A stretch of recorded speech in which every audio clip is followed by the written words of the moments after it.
Hello, everybody. I'm not sure what happened at the end of the last recording. It just cut out. And I kept reading for like 10 hours. And then at the end, I was like, oh, it hasn't recorded. So that was really annoying. So apologies for that. I'm just going to carry on exactly where we were before. It's the day after Halloween today, which is why I'm wearing my Christmas jumper, because obviously the day after Halloween is when Christmas begins. Hope you had a good Halloween. I was out. I collected so many sweeties. Or rather, my kids did, and then I confiscated them. But it was a lovely night. And hope you had some really cool costumes and ate loads of cool sweeties. We're in the middle of a thunderstorm here, so hopefully the power won't cut out. I can't remember what was going on, but they're running away from the demons in the office block in hell, Marlowe and Pan. The sound of hammering from below was growing more urgent. Even with the steel plates in the fire doors, Marlowe didn't think they'd last long against an onslaught like that. "You got a plan?" he asked Pan as they rounded the bend. She was so pale she was almost invisible against the wall, and she left bloody footprints on every step. "Just keep moving," she said, pulling in a desperate breath between each word. He did just that, reaching the next level and pushing open the door. It was another huge room. Only here the floor was free of all but a dusting of ash. The inferno burning in the sky seemed more intense than ever. Marlowe hunkered low as he crossed the threshold, Pan peeling away from him and crashing down onto her ass. "You think," he started, and he was cut off by a splintering crunch from below. "Oh, crap. I think they're through." "You do realise," wheezed Pan, that "oh crap" doesn't really capture the full gravity of this situation. "Oh, sorry," he said, hearing the slap of feet. "Crappity crap." "Better," she said, holding out her hand and letting him pull her up. Marlowe closed the door, searching for something to wedge it shut, but there was literally nothing up here. Pan was making her way painfully to the nearest window, and Marlowe jogged after her. They looked out onto an upside-down world, the sky like a roiling ocean, the buildings below choked in clouds of smoke. It took Marlowe's breath away. It would have been beautiful, he thought, if it wasn't so terrifying. "What now?" he asked. "We jump." "You're crazy," he said. "That's like, 40 feet. There's no way The door behind them exploded open, a frenzied shape of flesh and teeth bursting through. The demon sniffed at them, then unleashed a bellow of rage from the cavern of its mouth. Then it was running, its claws churning up the concrete floor. Death by falling or death by mauling? It wasn't exactly the best. Poof! Pan's hands connected with his back, and suddenly he was out the window. His stomach ejected from his mouth, and he couldn't even pull in a breath to scream with. There was just the ground, then the burning sky, then the ground, then the sky, then the ground again, rushing towards him like a freight train. He thumped into the dune head first, plunging into a suffocating mattress of ash. There was an instant of relief before he tried to breathe and realised he couldn't, his lungs locking as they filled with dust. The panic was an atom blast in the middle of his head, and he scrabbled to free himself, pushing his way out of the dune and sucking air. There was a whoomph as Pan landed next to him, blood spraying from her leg. She looked up, then began sweeping handfuls of dirt over herself, until she was almost completely buried. Marlowe heard a scream from overhead, looked to see the demon halfway out of the window. He swore, digging his way back into the dune, covering his body, his head, until there was just his mouth. Silence. Just the muffled thud of his thrashing heart. Whoomph! The ground shook, and the demon roared just feet away. Marlowe held his breath, praying as the demon cried out again. It snorted, so close that Marlowe could feel its breath on his stomach. Then, with another scream, it stepped over him, one clawed paw pinching the skin of his arm, and it broke into a gallop. For what felt like forever, Marlowe lay there. It was almost peaceful, beneath the blanket of ash, beneath the warmth of the burning sky. He couldn't even hear the demons anymore. He couldn't hear much of anything. He couldn't hear Pan. He struggled against the weight of the dune, sitting up. There was no sign of her, and he suddenly knew that the demon had found her, had carried her off to the pack. Then he saw a lump, the ash on top of it crumbling as it rose and fell, rose and fell. He crawled to her, brushing dust from her face. She was alive, but she was out cold. "Just hang in there, Pam," he whispered to her, scooping his arms through hers and dragging her down the slope. "I've got you." And slowly, inch by inch, he pulled her away from the carnage into the burning night. The next chapter is called Waking the Dead. For a blissful moment, Pan thought it was death. Then she understood that if she was thinking, then she was still alive. And it all came back to her with the brutal force of a guillotine blade. The fire, the demons, the wall of rot and ruin. I'm in hell, she said to herself, the last blissful remnants of sleep scattering. Her throat was red raw, and she wondered if she'd been screaming. Easy, said Marlowe, confirming it. Easy, Pan. I thought you were going to wake the dead, and I'm not even joking about that here. She finally let her eyes open, squinting against the light. Marlowe was there, lifting a hand and waving. She didn't wave back. She just sat up to check her leg. Her jeans were ripped to shreds, and the skin beneath was almost as bad, layers of muscle visible in the mess.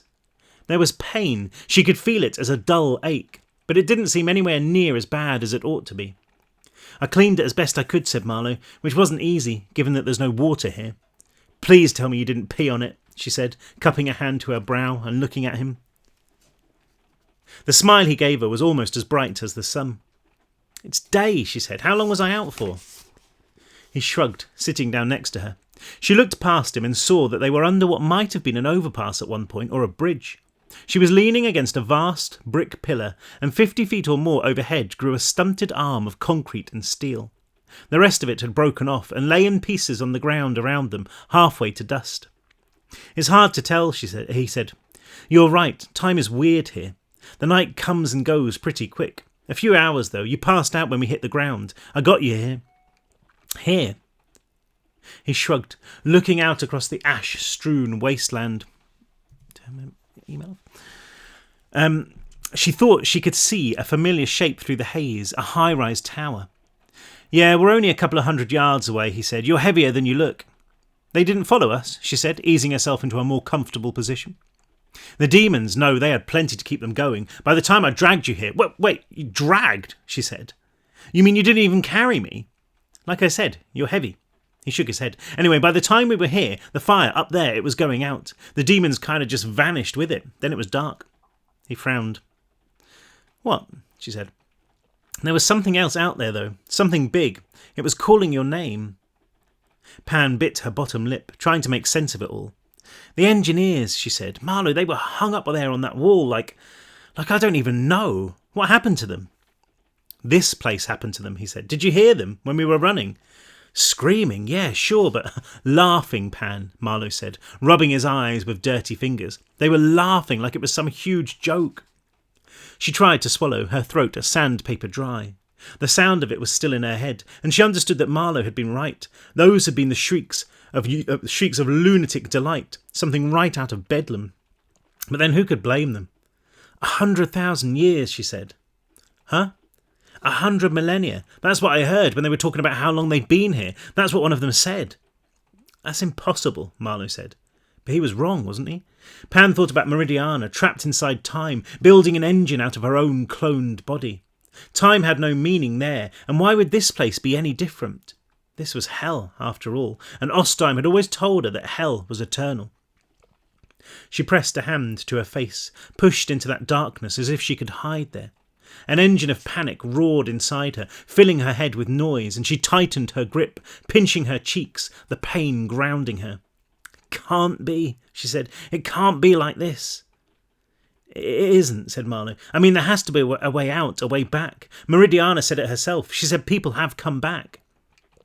Pan looked at him, at that expression of goofy optimism on his stupid face. She said that? Yeah, he said.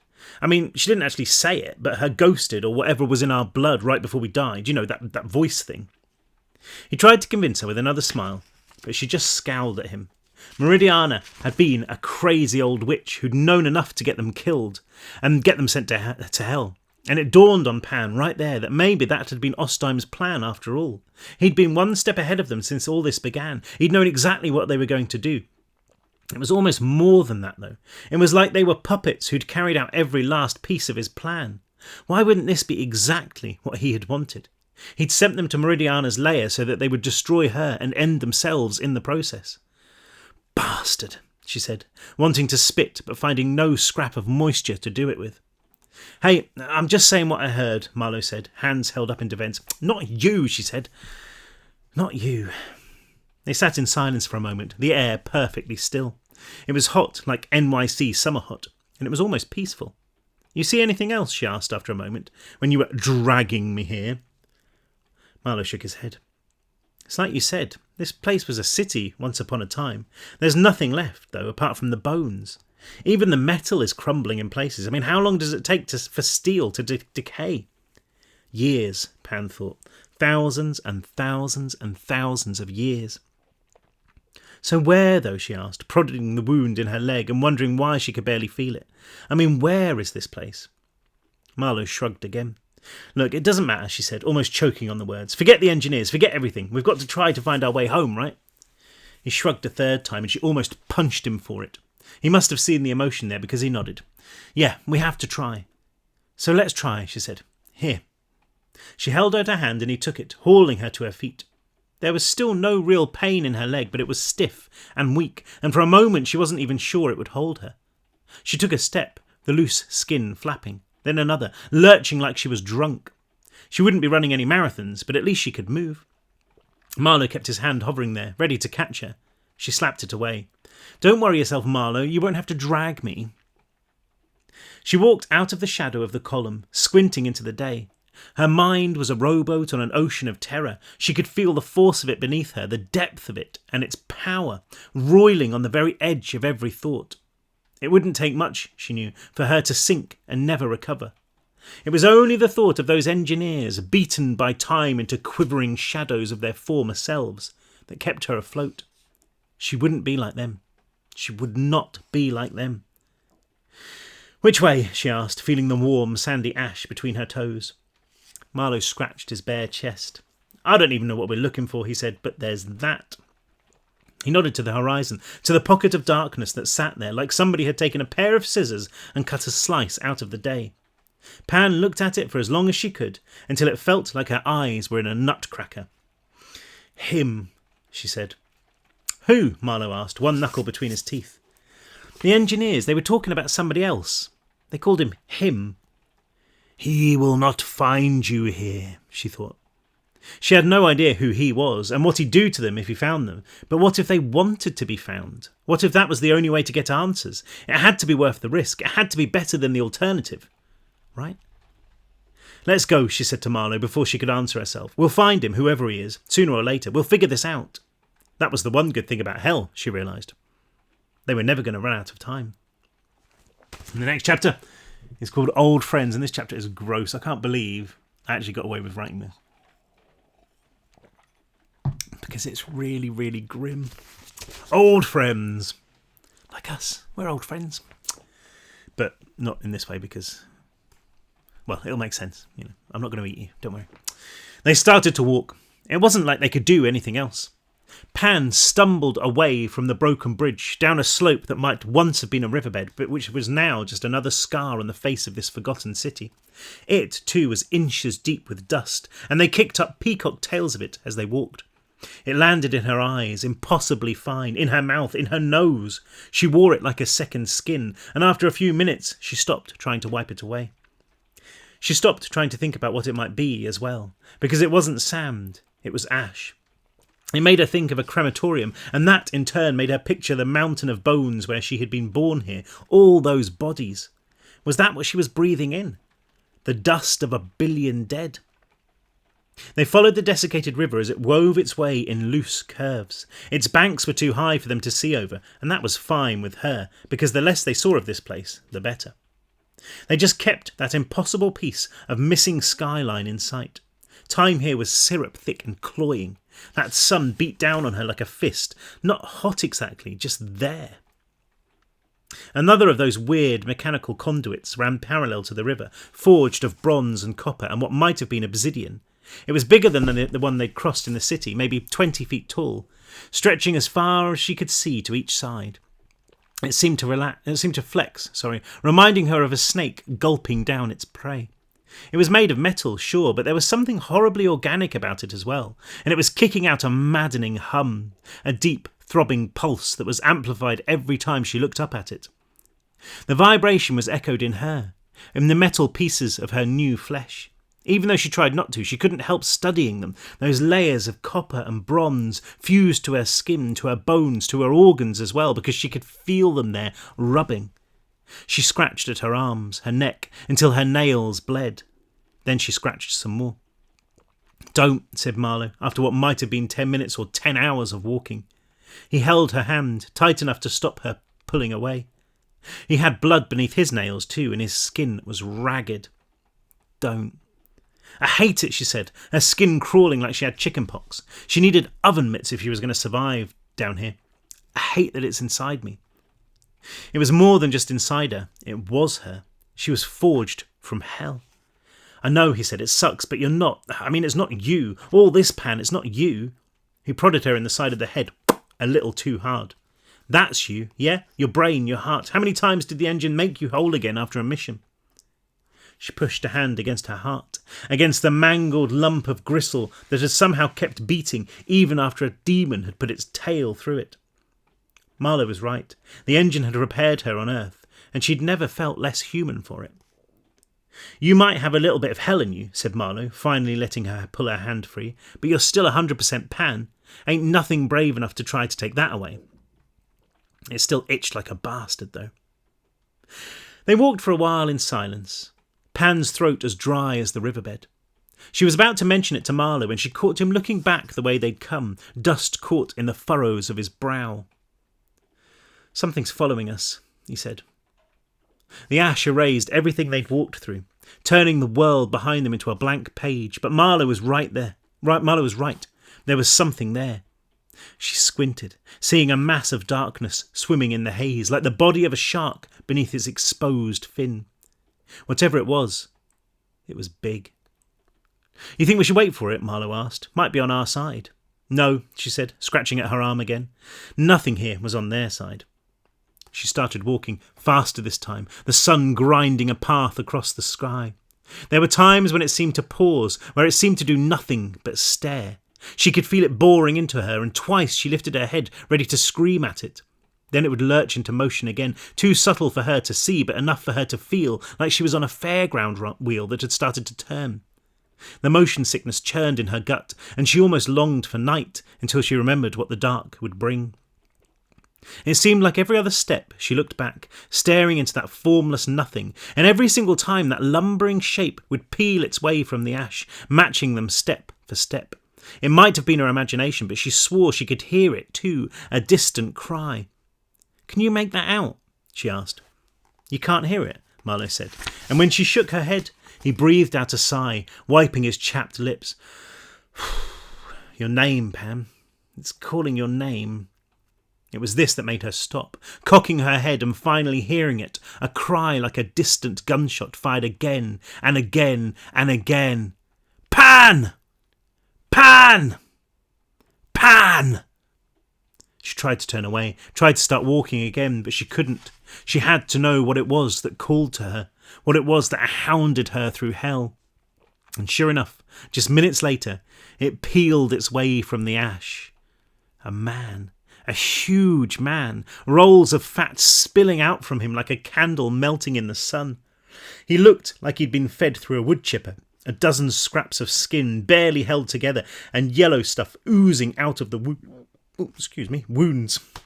He pushed a smell before him the way a boat pushes a wave, a stench of old meat and sewage. He moved relentlessly forward, struggling with his own weight.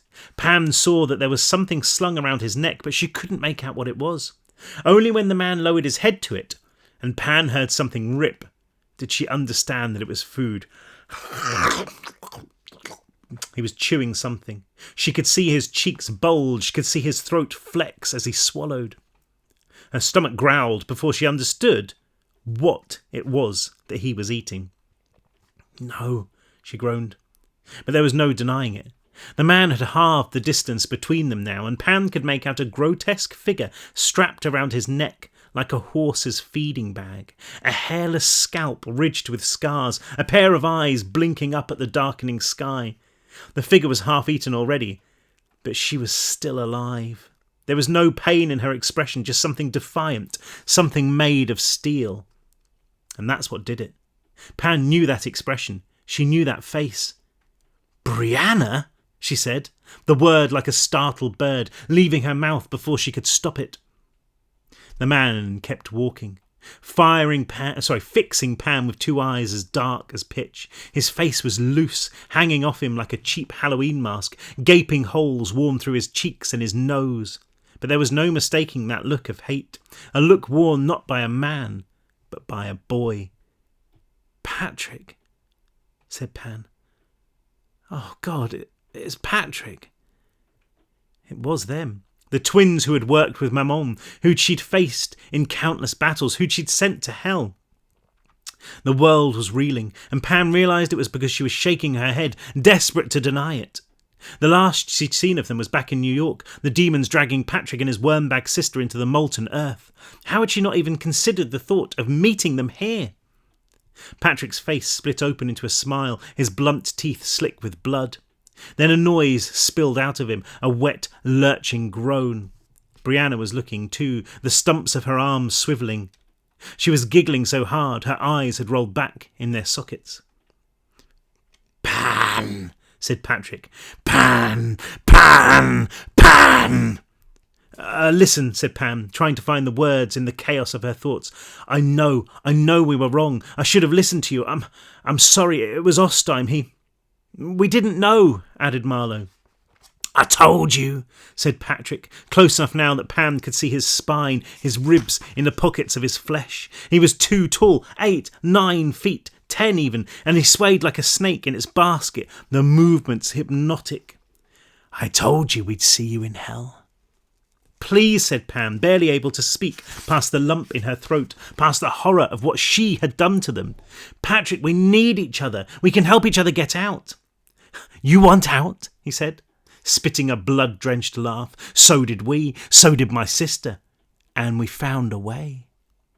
Pan wanted nothing more than to turn and run, but she held her ground. She had to hear what he was going to say. "We found a way," he said again, "because this place can't hold us here forever. It can't. How many times now, Brianna? How many times is it? 50? 60? "What?" said Marlowe, and Pan felt his hand on her arm. 60 what? "How many times have I eaten you?" he said to Brianna. "Skin, bone, brain, eyes, every last scrap of you. You keep coming back, sister, but one day you won't. One day you'll be free." Brianna screamed her lunatic laughter into his throat. He swung his head towards Pan, and she could see his bared teeth through his flapping cheeks. She could see the hatred in his clenched jaw, the insanity that boiled in his eyes. "But it's only been a few days," she said, thinking back to New York. But she knew that was a lie. It had been days on Earth, but this place was cruel. It might have been centuries since Patrick and Brianna had crawled up from the dirt. "Please," she said, "we're on the same side. I know that now." He took a step towards her, using a filthy nail to fish a scrap of meat from between his bloodied molars. Then he laughed, hissing it through his nose. "I've been waiting for you for such a long time, Pam," he said, taking another step. "I've had so many years to think about what I'm going to do with you." Another step, his arms reaching for her. Why wait any longer? The next chapter is called Night Rise. Night Rise. Patrick moved fast, faster than he had any right to with a body that huge. Pan was bolting, scrambling up the riverbank, but the monster was chasing, dwarfing her. He reached her before Marlowe could even remember how to move, wrapping an immense hand around her throat. She hung there, punching, kicking, but Patrick was impossibly strong. "Hey!" Marlowe yelled, breaking into a run. He bunched his fists, ready to knock Patrick down into the next level of hell. He never got the chance. Patrick didn't hesitate. He didn't gloat. He gripped Pan under one arm, grabbed her head with his hand, and pulled. "No!" Marlowe screamed. Pan had time for a muffled cry, a final unspoken plea for mercy. This is gross. Then her head came off, blood misting over Patrick's broken face. The boy's bucket jaw stretched obscenely wide, and he pushed This is so grim. And he pushed Pan's head into it, gagging with the effort. He cast her twitching body away, using both hands to shovel her head inside him until his cheeks bulged. How did I get away with writing this? Marlowe's legs gave up on him, and he fell to his knees. No, no, no, no, no, he said, not a scream but a whimper.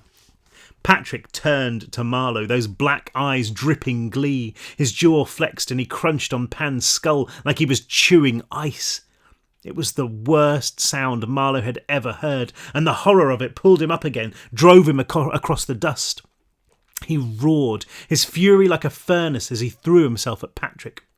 The impact knocked them both over, Patrick hitting the ground hard enough to make his gigantic body tremble. He grunted, spitting scraps of skull and hair, her skull, her hair, and Marlowe clambered up him, grabbing handfuls of blubber. He drove his fist into the side of the monster's head, feeling the old bone crumble. He hit him again and again, then Patrick grunted like a bear, rolling onto his side and bucking Marlowe off. Marlowe panicked, the dust in his eyes blinding him. Fingers wrapped themselves around his neck and clamped hard, hauling him up into the air. He could feel the strength there, knew that Patrick would rip his head off as easily as he had Pan's. He kicked back, trying to find him, only to feel Patrick's lips against his ear. The boy blew out a breath that stank of a butcher's garbage bag. "Your turn," he said, spraying him with pieces of half-chewed Pan. Marlowe angled his head, saw that vast jaw open wide, saw the blunt teeth inside. "Haven't you eaten enough, gordo de mierda?" The voice came out of nowhere, and so did the spear, piercing Patrick's bloated flank, punching right through him. He grunted, his grip on Marlowe's throat loosening. A figure burst from the dust. It was a woman, short and lithe and wrapped from head to toe in brown rags. Only a pair of eyes were visible, dark and fierce. She was holding another spear in her free hand and she launched it.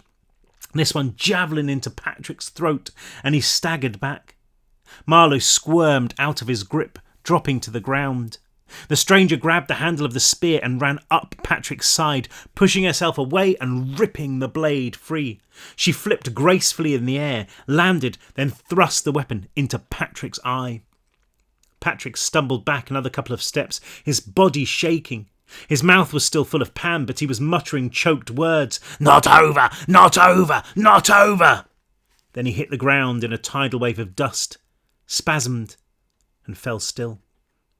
The woman grabbed the spear and wrenched it free. Then she rammed it into Brianna's head, cutting off her inhuman laughter. She tucked the weapon beneath her arm, then turned to Marlowe, gesturing. "Huh?" Marlowe said. He wasn't sure if he could remember how to speak real words. The figure gestured again. "Come on." Then moved swiftly along the riverbed. Marlowe hesitated, looking to where Pan's body lay still, an ocean of dark blood growing from the delta of her neck. His sense of loss was vast, overwhelming. He'd had to watch her die twice, and both times something inside him had died as well. "Hey!" the girl yelled. "What you waiting for?" He's still not doing the accent, sorry. He stumbled after her, running until his body decided it had had enough. Then he just lay there, staring up at the ice-white sky, at that sun that couldn't decide whether it was coming or going. He lay there and thought of Pan, and waited for the dust to drift down and bury him. Something moved in front of him, throwing him into shade, and he looked to see the woman there. Her face was still concealed by rags, but there was something familiar about the way she held herself, the way she bounced on the balls of her feet. He didn't trust it, and he stood, waiting for the girl's head to split open or something, for her to try and eat him. But there was something nagging at him, something about what she'd said. His thoughts were heavy with ash. He couldn't work out what they were trying to show him. I bet you've guessed. "Marlowe," the girl said, and he realised it wasn't what she said, but how she said it, the accent. "Who are you?" he asked. I don't know," she replied. "I don't remember my name." She grabbed the rags that hid her face and began to unwind them, revealing her chin, her lips, her nose. And only then did those dark eyes make sense. "Holy Knight!"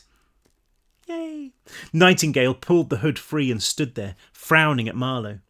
Night, she repeated. Marlowe took a step towards her, but she retreated, holding the blade of the spear to his throat. He raised his hands, stepping back. It's me, he said. It's Marlowe. Night, I can't believe it's you. I thought you died, but I never thought... He saw it now, Night tumbling from the bridge with the magpie, swallowed by the molten river. She'd been under contract when she died, dragged to hell. How had he not even thought about that?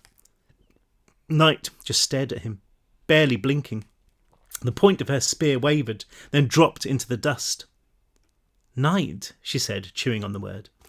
It wasn't your real name, Marlowe said. It was your engineer name. Your real name was Catalina. It was my real name, she interrupted. I didn't have another. She stabbed the spear into the dirt and sat down cross-legged. Marlowe sat too, close enough that he could see the flecks of dark metal in her skin, woven into the fabric of her flesh, a dozen scars threaded through her face and neck. Other than that, she looked the same she always had, the same face, the same hair. Her eyes, though, told a different story. Her eyes told of endless suffering. Night, how long have you been here? He asked. She looked at him as if she might be able to find an answer there. Then she stared down the length of the barren river. I lost count, she said. After 500 days, I lost count. Marlowe wanted to hold her, but instead he wrapped his arms around himself. Night had died yesterday, but this place had imprisoned her in time, 500 days, more, trapped here alone. Marlowe knew that if he thought about it too much, then he would ram the tip of that spear into his own head. It won't do you any good, she said, like she was reading his thoughts.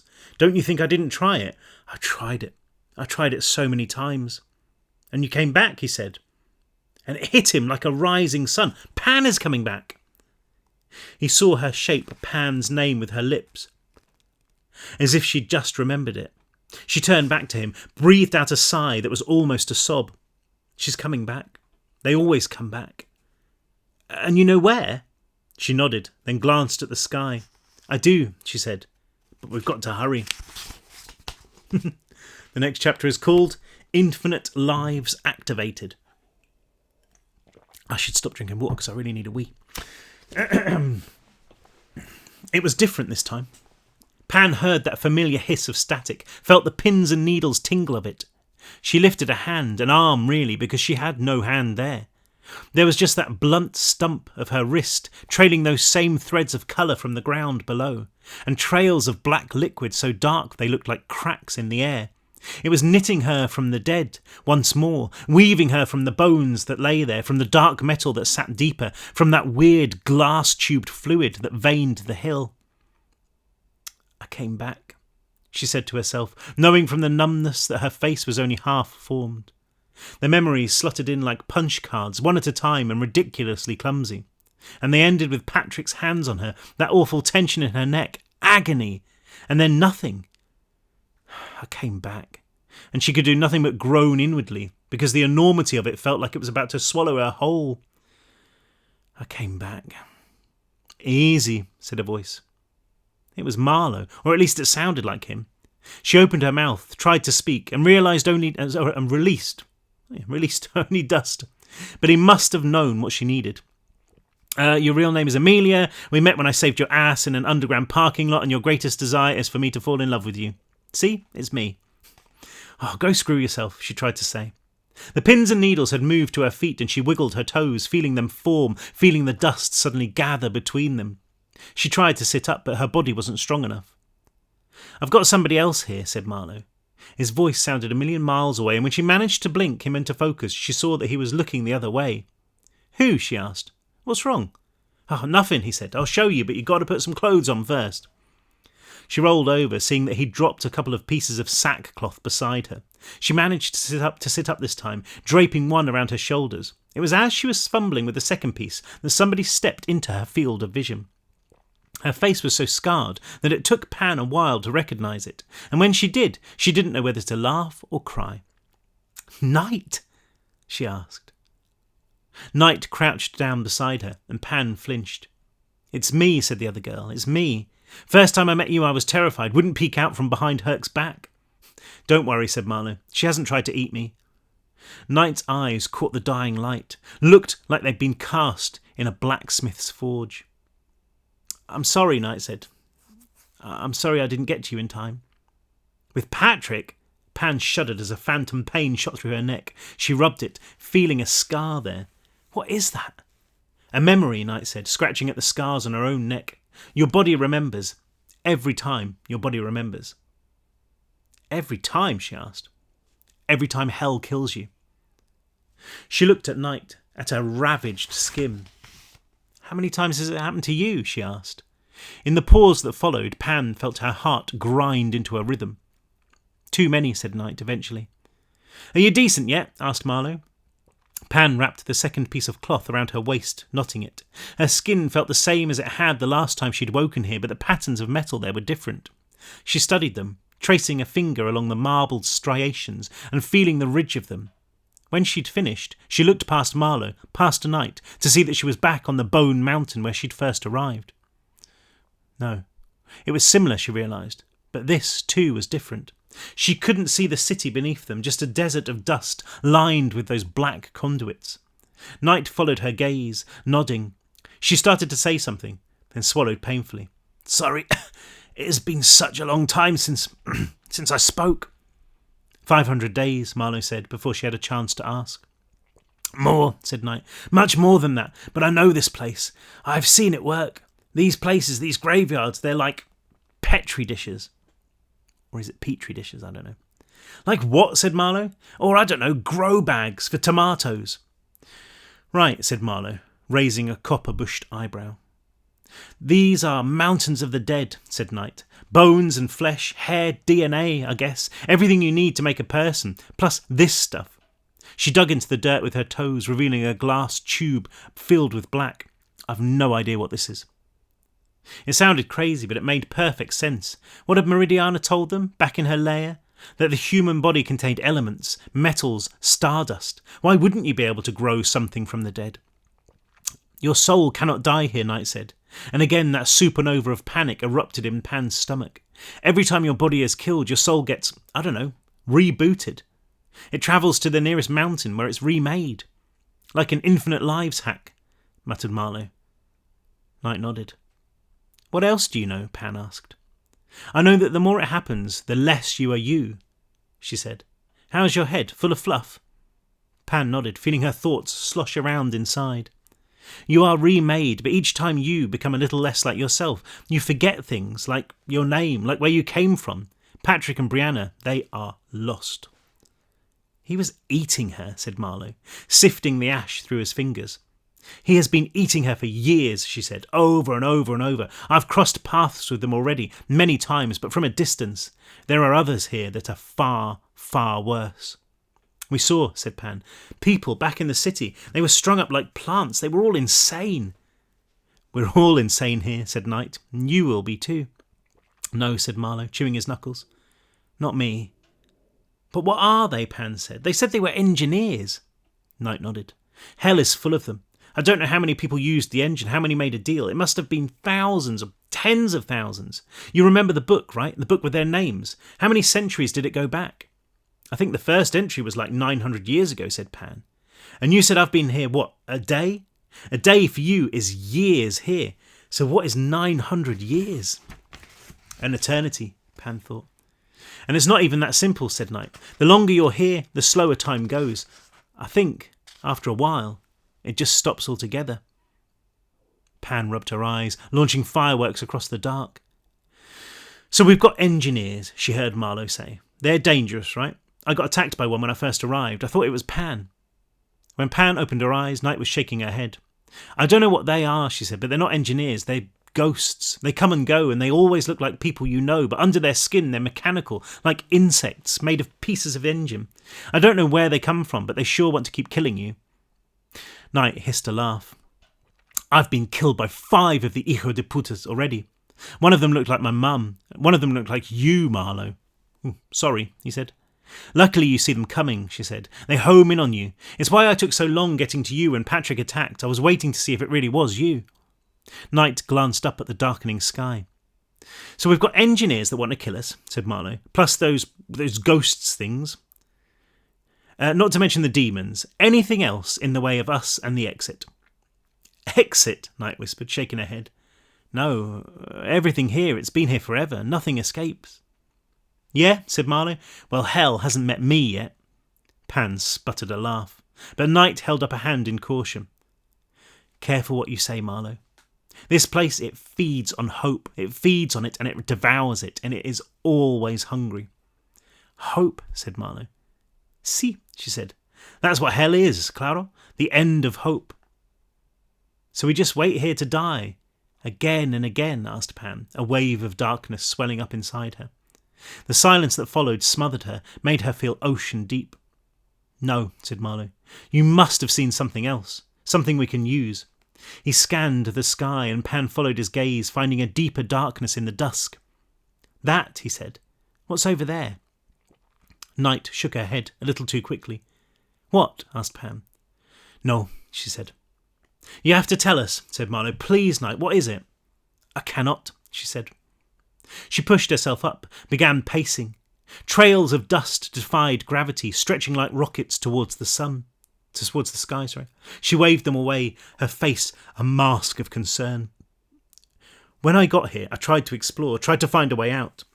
There isn't one, and even if there was, there are too many dangers here. Even if we found a door, the demons wouldn't let us leave. They'd kill us and we'd end up right back here or another one of these mountains." "But," said Marlowe. "I saw it too," she interrupted. "The darkness. God knows why I thought it would help. I tried to get close, but the things you've already seen, they are nothing compared with this. They are sane compared with what I found down there." "But you think it might be a way out?" asked Pan. "No, not a way out," said Night. "Something else."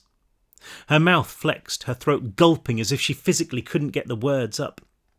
Pan saw her glance to the edge of the world, to where that spiral of not quite darkness leaped into the sky. "Night, please," said Pan. She stood, swaying until her new legs found their strength. She walked to the girl and put her hands on her shoulders, squeezing. Night shuddered, falling against Pan and letting her hold her. The noises she was making weren't exactly sobs. They were almost mechanical, like she'd forgotten how to cry. "Please," Pan said again. "What did you see?" "I saw him," said Night, breathing the words into Pan's ears, looking once more at the horizon. "I saw the devil." Ooh. Okay, we'll read maybe one more. Yeah, why not? Do I risk it? Another sip of water? I'm going to. And hopefully I won't wee myself while I'm reading, although technically you would never know. Hunger. They sat on the mountain and watched the night burn. It happened almost without warning. The sun seemed to give up. There was a sudden vertiginous sweep of light as it tumbled towards the horizon, struggling there for a moment before spilling over the edge. For a while the dark was absolute, as if the sun hadn't just moved to the other side of the planet, but been extinguished altogether. Then came the screams, feral and full of fury. "Demons," Pan whispered. "Means it's about to happen," said Night. "The fire." It responded to her call, a distant plume of flame searing up, so bright that it left sparkler trails on Pan's vision. It filled the sky with orange and blue, a blazing pool that rippled outwards. A second volcanic eruption surged skyward, this one much closer. Pan squinted against the force of it, seeing that it was coming from one of the black pipelines that crossed the land. A third joined in, then a fourth, until the heavens burned and the night was lit up like the day. Their roar made the earth tremble. "It's not safe to stay put for long," Night said, getting to her feet. "They have a way of finding you." Past the glare, Pan could see movement down below as the demons crawled up from the baked earth. Their screams filled the night, but they were far enough away for now. Night had picked up her spear and was walking down the slope. Pan had to heft herself up like her body was made of solid iron. It took her reformed brain a moment to work out how to take a step. At least she had clothes, though. Night had skipped off a while back and found her a threadbare shirt. It was grey and riddled with holes, and it made her skin feel like it wanted to crawl right off her bones, but it was better than an old sack. She'd found her some sweatpants in the dirt too, which had to have been 1,000 years old. None of this makes any sense, Pan said, and she could hear the desperation in her voice. This place, it's just wrong. What did you expect? Asked Knight, leading the way down. You make a deal with the devil, then you won't exactly find yourself in the Intercontinental. This place is 2 stars at best. 2 star? Said Marlowe. Well, you get an extra star for the view, she said, and her laugh drew a smile from him. You kept your sense of humour in hell, he said. That's pretty impressive. I didn't, said Knight, studying the insect shapes that scurried across the land, treading carefully as the ground grew steeper. I lost hope. I lost my name. I thought I'd lost myself. But you guys, you gave it back. She cleared her throat. I'll lose it all again, and so will you, but for now, right here, it's not so bad. Speak for yourself, muttered Pan. You didn't get your head ripped off. Actually, I did, said Knight, jutting her chin up into the air to reveal a jagged scar around her throat. Not by Patrick, but by a ghost. It hurt. Didn't even come off all the way, and it took forever to bleed out. All right, nearly headless Knight, said Pam. You win. Don't suppose there's a famous Ray's New York pizza around here? Marlowe asked. Pan's own hunger was an aching void inside her, her thirst unreal. Knight just laughed again, but this time it was bitter. There's no food, she said. No water. You want to eat, then? Well, there's flesh, plenty of it, but you don't want to go there. No faster way to lose yourself than to end up like Patrick. Don't we need food, said Marlowe. Don't we, die without it? Knight nodded, scrubbing her face with her filthy hand. Those are the worst deaths, she said. The metal in her skin caught the firelight, glowed like the filament in a light bulb. They take weeks, and you grow weaker and weaker and weaker until you can't even move. Those are the very worst. But you get used to them. You really saw the devil? Pan asked, trying to change the subject and instantly wishing she'd picked something else. Knight waited until she'd skipped off the foot of the mountain into the desert of ash, checking left and right before walking again. She was heading for another of those conduits, this one looking like a massive oil pipeline. I don't know what he was. Don't ask me to describe it, because I cannot. I saw the end of the world, the end of everything, and he was there. How do you know? Pan asked. Because I've seen him before, she said, in the Black Pool. I saw him there every time I made a deal. You saw him too, he's unmistakable. Pan had seen it countless times, when she'd climbed into that pool of death to forge a contract with the engine.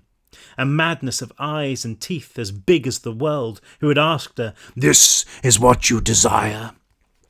You saw him? She asked. Here? Knight nodded. Great, muttered Marlowe. They walked in silence for a while, trailing the giant pipeline.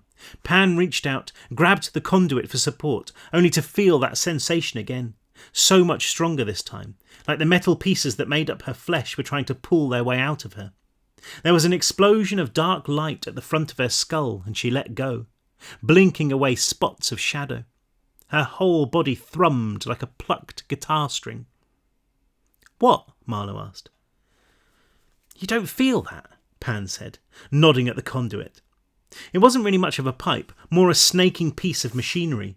This section must have been 30 feet tall, sculpted from 1,000 pieces of iron. Black, fleshy veins as big as her arm ran the length of it, weaving in and out of the mechanical components and pulsing gently. She watched as Marlowe put his hand to it, as what little blood was left in his face drained away. What is that? He asked. Remind you of anything? Said Knight. She stood there, spear gripped in her hand. Millions of cogs, springs, filaments. Yeah, they reminded Pan of something. The engine, she said. Marlowe nodded. Yeah, the devil's engine, said Knight. I don't know what they are, but I know this. If you follow these pipes, you find him. And Pan suddenly understood what she was feeling when she touched the metal, that magnetic pull. The devil was calling to them. We have to go to him, said Marlowe, reaching the same understanding. Pan spat out a dry laugh. No way. No way in hell. You think we have a choice? He asked. Pan looked at Knight and the girl shrugged, digging her spear into the ash. You felt it call you, Marlowe added. What else can we do? Whatever these pipes were, wherever they led, Pan wanted no part of them. Come on, Knight, said Marlowe. Where else are we going to find answers? Even if it is the devil, said Pan, what makes you think we'll get answers? He chewed his shrapnelled knuckles for a moment, frowning. Because this place has to mean something, he said. It can't just be This. Pan stopped walking, flexing her toes in the cloud-soft ash. Her thoughts were boxed away, pushed into storage. Uncovering them felt ridiculously slow. She tried not to think about the fact that she had died, that her brain had literally grown again from the earth, each and every synapse formed from the stuff of the dead. Going down that road would lead her to madness and nothing else. But she could still feel that awful pressure, the moment her head had come off, and she'd heard it, that crunch of bone as Patrick chewed on her skull. She'd still been conscious for that first awful bite. I deserve it, she told herself, thinking of what she'd done to Patrick and to his sister, to everyone she'd ever hurt. Her procession of the dead would stretch a long, long way, starting all those years ago with Christoph. I deserve all of it. And maybe she should just lie down and wait for the demons to take her. She could lie there and die and die and die, over and over and over. After a while, surely she wouldn't even notice it. She rubbed the scar that ringed her neck, swallowed dust into a stomach that was as dry as sandpaper. This place doesn't mean anything, she said. All it wants is for us to suffer. But Marlowe stopped speaking, stopped walking, ducked down. Pan froze too, her borrowed heart clamouring. Night had taken a couple more steps before she realised she was alone, crouching, all of them listening to a voice ghosting out of the night. Marlowe? Marlowe? Marlowe? It was thin and reedy, just a whisper over the roar. It grew louder, louder, muffled by the pipe that lay between them. Then it faded.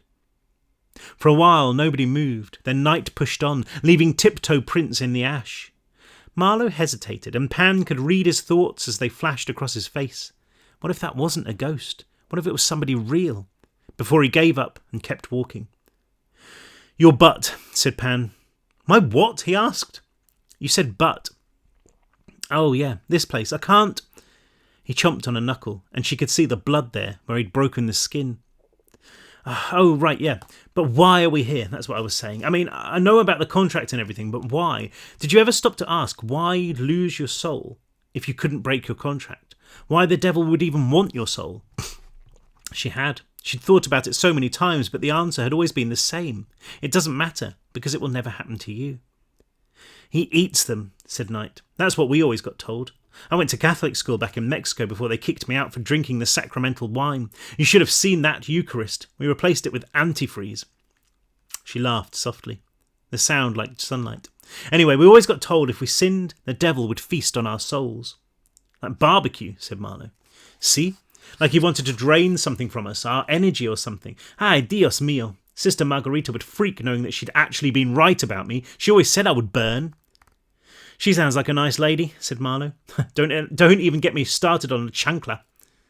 So you're saying we're here because the devil wants to eat our souls, said Pan, which means I'm right. We shouldn't go anywhere near him. And yet you're still walking, Marlowe said. And he was right. She was. Pan sniffed, staring out into the desert. A wind had blown up, forming ripples in the ash and pulling it up into the air. It was so thick it looked like mist, and she was glad of it because it meant they were harder to find. I'm just saying, Marlowe said. We don't know anything about this whatever you want to call it. We all saw him inside the engine. Yes. He gave us the powers. He granted our wishes. Yes. He took our souls and dragged them into this crap hole. Yes. Yes, said Pan when he didn't continue. What if there's something else he wants? Marlowe said with a half-assed shrug. What if there's something we can give him? In return for what? Pan asked. Special treatment. He might serve us for the main course instead of dessert. I'm just trying to think of ideas, Marlowe snapped back. I'm just trying to do some whoa. Marlowe thumped into the back of Night, Pan almost walking into Marlowe. She craned her head over Marlowe's shoulder, but all she could see up ahead was the same desert, the same cloud of ash, bathed in firelight. What's up? She said. What's down? Said Night, standing to the side to make room for her. Pan took a couple of steps forward and was about to take another one when Marlowe grabbed her arm. She retreated, finally seeing the slope, the ledge just beneath it, and then nothing. Oh, she said, kicking at the ash and watching it slide into oblivion. Only the conduit carried on, stretching out into the haze like the Brooklyn Bridge in the fog. She looked to the side, seeing the vague line of the cliff, and beyond that what could have been the edge of the world. Do you think it's deep? Could just be a couple of feet, said Marlowe. Dibs not checking. Dibs, said Knight. Yeah, I'm pretty sure Dibs doesn't work down here, Pan said. She ducked, rooting her hand in the ash, staring into the swirling abyss. Every now and then the clouds would thin, and she was certain she could see something churning far below. An ocean. A fist of vertigo struck her in the gut, and she moved back on her hands and knees until she felt steady enough to stand. Well, that answers that then, said Pam. Huh? Marlowe and Knight said together. Our field trip to see the devil. We can't go any further. Marlowe was looking at the pipe, chewing his knuckles, and Pan shook her head. Don't even think it, she said. It's huge. It'll be like walking along a footbridge. Yeah, a footbridge that filled your head with shadows, that blinded you. Marlowe put a hand up to the metal, not quite touching it. His expression belonged to a man who was about to jam a fork into an electrical outlet. I'm not going, Pan said. Then wait here, he replied, wincing as he put his hand to the pipe. She heard a noise, or not quite a noise, more a cross between a generator hum and the buzz of a bluebottle trapped inside the pipes of her sinuses, tickling them so much she had to pinch the bridge of her nose. Marlowe had pulled his hand away and was flexing it madly. His face was like parchment, like it had been drawn onto a paper bag. Come on, whatever is over there, it can't be worse than what we've already seen. She glanced back into the swirling wall of dust. Demons, ghosts, and Patrick the monster too, probably. He'd have regenerated by now, and she had a funny feeling he wasn't done with her. Could the devil be worse than that? Yeah, she thought. He could. But however awful it was, nothing could be more awful than being alone here. And it was that thought, watching Knight and Marlowe vanish into the dust, leaving her behind, that made her nod her head. Fine, she grunted. After you. We'll find out. Crossing. There's another big fight here. There's so many good, cool fights in this one. There's another fight here, but I can't even remember who it is. Oh, yeah. I just remembered. Okay, thank you very much for tuning in to Gaudy TV. I've changed. They're all going to be lockdown in lockdown because that's how it all started, me reading to you during the lockdown. But I'm going to put Gaudy TV up on my website and compile all these videos so that you can find them if you want to listen or listen again. Anyway, thank you very much for joining me. That was great and gross. I can't believe I got away with the whole, Patrick carrying his sister around his neck and basically eating her over and over and over again while she's still alive. But there you go. That is the sad state of publishing these days. They will let people get away with anything.